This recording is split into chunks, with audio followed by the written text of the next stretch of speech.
किसान और सांप। एक बार एक गांव में एक किसान था। किसान की सारी जमीन 3 सालों से पड़ रहे अकाल से सूख चुकी थी। सर्दियों में एक ठंडी शाम में किसान एक पेड़ के नीचे आराम कर रहा था। उसने पास ही एक बिल के पास एक सांप देखा। किसान ने सोचा, ये सांप यहीं रहता है, लेकिन मैंने कभी इसकी पूजा नहीं की। शायद इसी वजह से मेरी जमीन सूख गई है। अब मैं हर रोज सांप की पूजा करूंगा। किसान एक कटोरे में कुछ दूध लेकर आया। उसने उसे बिल के पास रख दिया और कहा, हे सर्प देवता, मैं नहीं जानता था कि तुम यहाँ रहते हो, इसलिए मैंने तुम्हारी पूजा कभी नहीं की। कृपया मुझे क्षमा कर दीजिए, लेकिन अब मैं हर रोज आपकी पूजा करूंगा। किसान ने सांप को दूध पेश किया और अगली सुबह उसे कटोरे में से चमकदार चीज मिली। यह सोने का एक सिक्का था।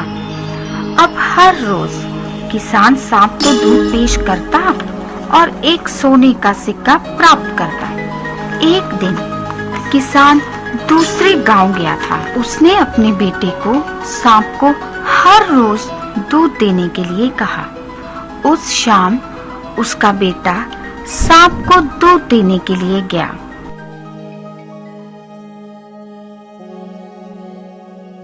अगली सुबह उसने कटोरे में एक सोने का सिक्का देखा। उसके बेटे ने सोचा, ये सांप कंजूस है, इसके बिल में बहुत सारे सोने के सिक्के होंगे, लेकिन यह हमें हर रोज केवल एक ही सिक्का देता है। अगर मैं इसे मार दूं, तो मुझे सारा सोना मिल जाएगा। अगले दिन सांप को दूध देते समय लड़के ने उस पर एक छड़ी से वार किया। वह एकदम भयंकर बन गया। उसने लड़के को काट लिया और वह वहीं पर मर गया। सांप भी जख्मी था। वह धीरे धीरे अपने बिल में गया। किसान के रिश्तेदारों ने उसके बेटे का दाह संस्कार किया।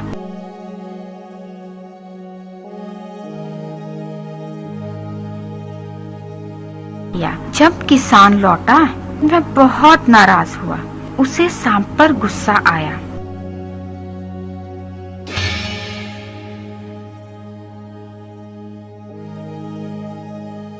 सांप ने उसे सब कुछ बताया और किसान ने कहा, मैं जानता हूँ कि ये मेरे लड़के का दोष है। मैं उसकी तरफ से आपसे माफी मांगता हूँ।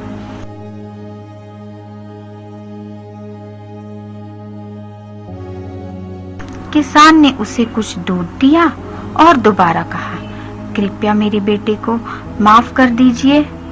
सांप ने कहा, उन लकड़ियों के ढेर और मेरे सिर को देखो।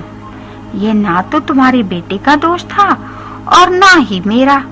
स्थिति ही कुछ ऐसी थी। भाग्य के आगे हम सब असहाय हैं।